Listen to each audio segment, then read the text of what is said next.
Pointing to a photograph, a lady tells Pramod, I am the only daughter of this lady and her son is your maternal uncle.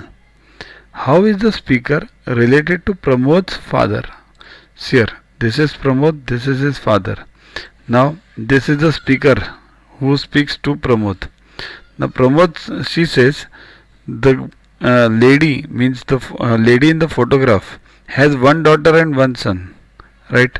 And she is the only daughter, and the other guy is his maternal uncle. So, if this lady in the photograph is mother of the speaker, then this guy will be the brother of her, right? That's why he is the maternal uncle of Pramod, right? Means he is a brother. Sorry, he is a brother of this lady, and he is a maternal uncle of Pramod. So how can somebody be a maternal uncle of somebody? Because she is his mother. So she is a wife of Pramod's father and mother of Pramod. That's how she is related.